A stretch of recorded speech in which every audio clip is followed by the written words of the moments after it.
Welcome to the Chronicle of Contents, where stories come alive, ideas spark, and the world unfolds in ways you've never imagined. Here, we journey across continents, diving into tales that ignite your imagination and podcasts that stir your soul. We explore the pulse of business opportunities, the intricacies of love and relationships, and the marvels of science and technology, all designed to inspire, educate, and transform. Every moment on the Chronicle of Contents is a discovery, a chance to connect with the extraordinary stories that shape our world and our lives. If you're ready to embrace a world of wisdom, passion, and possibilities, you found your home. Listen, you have 1 year left before your settlement, right? She said, her tone icy. If you don't do what I'm asking, I can make that settlement disappear. In the bustling heart of Onitsha, where the vibrant market thrived and the air buzzed with the sounds of commerce, Emeka had found a semblance of home. 3 years ago, he left his quiet village in Anambra State to serve as an apprentice to his Oga, a successful electronics shop owner. The promise of a settlement, a sum of money that would allow him to start his own business, was a beacon of hope shining brightly on the horizon of his future. But as the days turned into months and years, that light began to flicker, overshadowed by an unexpected and sinister threat. It all started innocently enough. Emeka respected his madam and saw her as a figure of authority in his life. Initially, her request for personal errands and her attempt at friendly conversation seemed harmless. However, as time went on, Emeka began to notice a shift in her demeanor. The playful jokes took on a more uncomfortable edge, and the warmth of her smile felt increasingly predatory. The discomfort grew, yet he brushed it aside, believing it was merely an oddity of human behavior. Then came the day that changed everything. One fateful afternoon, while his Oga was away tending to business, Madam summoned him to her room under the guise of needing help with the television.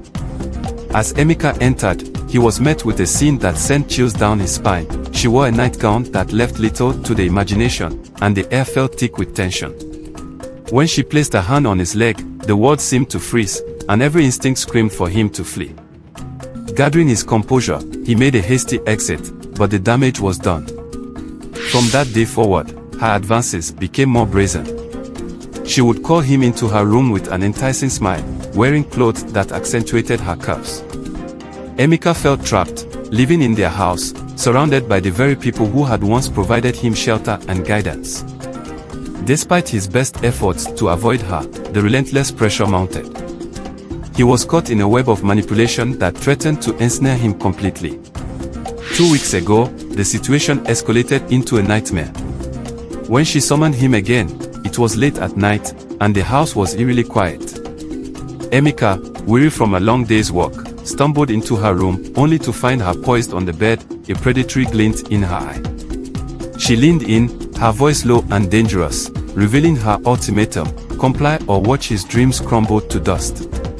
The weight of her words crashed down on him like a tidal wave, drowning his hope for the future. Listen, you have 1 year left before your settlement, right? She said, her tone icy. If you don't do what I'm asking, I can make that settlement disappear. Emeka's heart raced as the reality of her threat sank in. His dreams, his plans for a better life, all hinged on this moment. Desperation clawed at his throat, and he found himself pleading, "Madam, please, you can't do that." Oh, I can, she replied, her smile returning, but it felt like a dagger aimed straight at his heart. And I will, unless you give me what I want.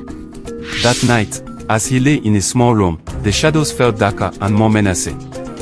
Emeka felt utterly helpless, trapped in a labyrinth of fear and uncertainty. Each day that passed was a battle against anxiety. When his Oga was home, Madam donned a mask of normalcy, playing the role of the dutiful wife. But when he left, the facade crumbled, and the predatory gaze returned. Emeka's mind raced with scenarios of betrayal. He could lose everything if she chose to spin a web of lies against him. The fear of being accused of theft loomed large, and he knew that his Oga would trust his wife over him without hesitation. He sought solace in the company of friends, but their reassurances felt hollow against the weight of his dilemma. Stay strong, they told him, but how could he remain strong when every moment felt like a countdown to disaster? The thought of returning to his village, empty-handed and defeated, haunted him like a ghost. His dreams of a shop, a life of independence, were slipping through his fingers. Emeka faced a decision that paralyzed him. Should he confront his ogre and risk everything, or endure this nightmare for another year? The stakes were too high, and the fear of making the wrong choice gnawed at him. With each passing day, the pressure mounted, and the shadow of betrayal loomed ever closer. In his heart, Emeka knew he had to find a way out of this treacherous situation. He knew he couldn't carry this burden alone any longer. The weight of his predicament felt like a noose tightening around his neck, and the thought of being trapped in such a web of deceit gnawed at his conscience. He had to strategize, to find a way to protect himself without sacrificing his integrity or his future. One evening, while taking a rare moment of respite by the market, he spotted a familiar face, Chika, an old friend from his village who had moved to the city a year ago. They exchanged greetings, and in the midst of their conversation, Emeka found himself sharing the distressing details of his situation. Chika listened intently, her eyes widening in disbelief as Emeka recounted the relentless advances of his madam and the threats she had made. Emeka, you can't let her control you like this, Chika urged, her voice firm. You need to take a stand, but you have to do it smartly. Find a way to gather evidence, something that can protect you if she tries to follow through with her threats. The suggestion struck a chord within him. Gathering evidence could be a way to safeguard his future without directly confronting his ogre. The idea of documenting her behavior, capturing her threats on his phone, could serve as a shield against her manipulations. With renewed determination, Emeka formulated a plan. He would remain vigilant, documenting every encounter and every suggestive comment. He bought a small, inconspicuous voice recorder that he could keep hidden in his pocket. Each day, he felt a mix of dread and resolve as he navigated the delicate dance of avoiding her advances while discreetly capturing the truth. As the weeks passed, Emeka noticed a shift in his perspective. While the tension of living under Madam's threats was suffocating, the act of taking control of his situation began to empower him. He would often replay the recordings in private, listening to her manipulative words, and it fortified his resolve. It was a reminder that he was not powerless. He had the means to defend himself if the time came. One fateful evening, after a particularly brazen encounter where she attempted to lure him into her room again, Emeka knew he had enough evidence. He had recorded her threats, her cursive behavior, and her unsettling advances. Heart-pounding, he made his way to his ogre's shop the next morning. His mind raced with conflicting emotions, fear, anxiety, but also a flicker of hope. When he arrived, he found his ogre busy with customers, his demeanor as warm and welcoming as ever.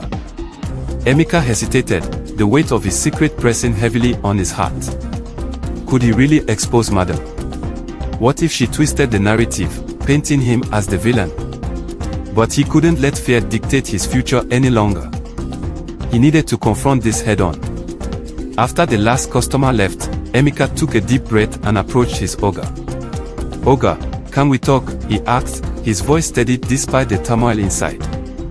His ogre looked up, sensing the gravity of the moment. "Of course, Emeka. What's on your mind?" With shaking hands, Emeka pulled out his phone and played the recordings. He watched his ogre's expression shift from curiosity to disbelief, and finally, to anger. This is your madam," he stammered, his voice laced with shock. Emeka nodded, explaining everything that had transpired over the past months, the threats, the advances, and the mounting fear that had consumed him. As the truth unfolded, his ogre's face hardened. "I trusted her," he muttered, his voice barely above a whisper. "I never imagined she would betray me like this." Emeka felt a mixture of relief and sorrow. He had exposed the truth, but at what cost to their family? The confrontation with his ogre led to a cascade of events that shattered the facade of their home. His ogre, hurt and betrayed, confronted his wife, and the fallout was swift. The tension in the house escalated, leading to her eventual departure. Emeka felt a bittersweet sense of relief. He had stood up for himself, but at the expense of the family he had worked alongside for years. As he began to pick up the pieces of his life, Emeka realized that he had not only protected his future but also reclaimed his integrity. His settlement was still intact, and he knew he could finally move forward with his dreams. He vowed to open his own shop, not just as a business venture, but as a testament to his resilience. In the months that followed, as Emeka established his own electronics shop, he reflected on the journey that had brought him to this point. The lessons learned about the power of courage, the importance of integrity, and the strength found in vulnerability became the cornerstones of his new life. Each day as he opened the doors of his shop, he felt a renewed sense of purpose and determination. Emeka was no longer just a servant bound by the expectations of his oga, he was now a business owner, a man carving out his own destiny.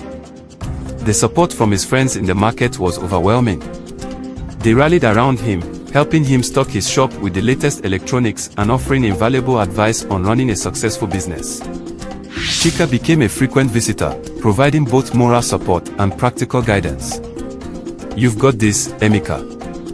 Just remember to trust your instincts," she would say, her enthusiasm infectious.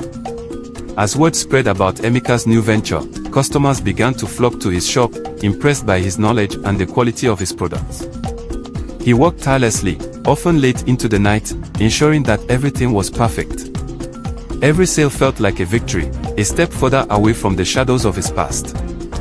But it was not just about the money, it was about reclaiming his identity and his dignity. However, the past was not without its echoes.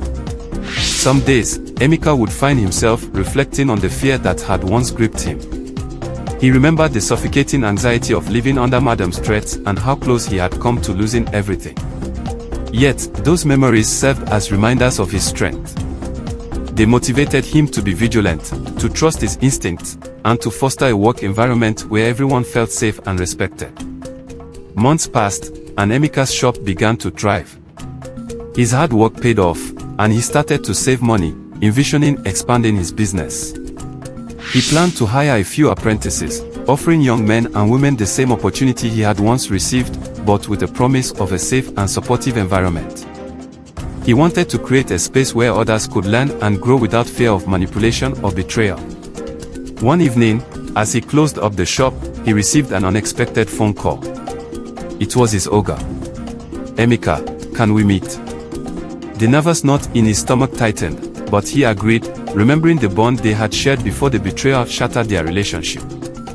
They met at a local eatery, and Emeka found his former boss looking more weary than he remembered. "I wanted to apologize," his oga began, his voice filled with regret. "I should have believed you from the start. I let my trust in my wife blind me to the truth." Emeka listened, his heart heavy with conflicting emotions. "Thank you for coming forward. I know it must have been difficult." As they spoke, Emeka could sense the sincerity in his oga's words. They shared stories about their respective journeys since the fallout, and Emeka found himself extending an olive branch. "I've started my own shop, oga. It's been a lot of work, but I'm proud of what I've built." His oga's eyes lit up with genuine interest. "That's fantastic, Emeka. I always knew you had it in you." They discussed the potential for collaboration, and Emeka felt a sense of closure wash over him. Their relationship was different now, forged through trials and honesty.